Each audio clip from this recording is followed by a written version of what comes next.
मैं बुरा नहीं हूँ, मैं जज्बाती लड़का हूँ।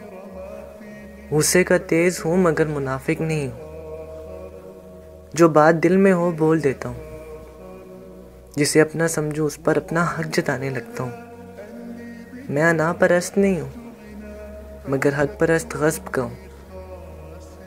किसी के सामने रोता नहीं हूँ लेकिन उसके सामने अपने आंसू बेअख्तियार बहने लगते हैं।